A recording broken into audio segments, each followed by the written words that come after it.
Well, hello, writers. Today is Tuesday, May the 7th, 2024, and it is also Mental Health Awareness Month. So, during this month, I want to talk about how stories rewire your brain. And right before my birthday, I had this incredible encounter with this man who was in the last weeks of his life. His name is Jeff, and he was spending his time at Abode, which is a nonprofit in San Antonio, Texas, that supports people who are transitioning out of this life. And so we had a really nice conversation. And one of the things that he said to me about wisdom is that wisdom are your stored stories. So the stories we store are your wisdom. And it is the thing we want to pass on to everyone else. And that is one of the things that I work in all the time as a writer. I'm constantly helping people figure out what is the wisdom in their stories, and also how do we pass this on to others by writing really compelling stories and then getting them published. So, in order to do that, you have to have time. And yet, there are many ways that we get in our own way by doing everything else but write. And sometimes that's about the messages that we give ourselves, and sometimes it's about our life circumstances. And we can't really do anything about our life circumstances sometimes. Sometimes we can, but not always. But we can often address these stories that we're telling ourselves. And that's the thing that I want to get you to do. So I recently had an Instagram post that had a lot of traction. It's a video that related to some things that I talked about with some clients. I will share the link here, so if you want to take a look at it.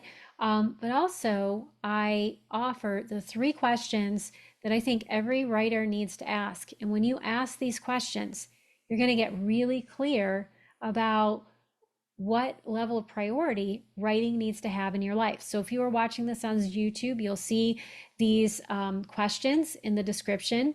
If you are reading my newsletter, you'll also get them there. And so if you're like, hey, I'd like to get more of these questions, if you're just watching this on YouTube, sign up for my newsletter. You'll see the link in the description as well.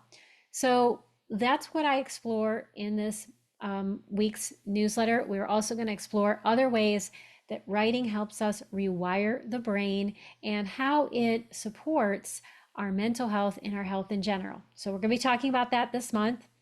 Also, this week, I'm super excited to share my podcast episode with Suzette Mullen. She is the author of the memoir, The Only Way Through is out. And during our interview, we nerded out on memoir structure and how you can use beat sheets to figure out what belongs in your project and what doesn't. We also got into marketing your book, and she shared some great strategies that she used specifically for her project. And we also talked about how do you navigate the dark night of the soul. That was 2 parts. We talked about that in terms of how do you navigate that in your life, and some of that has to do with learning how to listen to and trust your inner voice and what it's telling you. And also, how in the world do you navigate that in your story when you're actually writing it? So we talked about both things. You will see the link for this episode in the description on YouTube and also in my newsletter. So I hope that you get a chance to listen to it. And that's pretty much it for this week. I hope that as we go through this month, you are paying close attention to your mental health, because mental health is just part of your health, period. So mental health is health, period. And I really want you to embrace that and be willing to talk to someone in your life about your mental health, because when we talk about these things, we end the stigma around mental health issues, and we also create better lives for ourselves and everyone else. I'm going to wrap up, as I always do, in thanking you for being a part of my newsletter community, for showing up to your life in all the ways that you do, and for showing up to your writing life. Because if you answer these 3 questions, you're going to understand how powerful and important it can be. All right, that's it, my friends. Peace and love to all of you.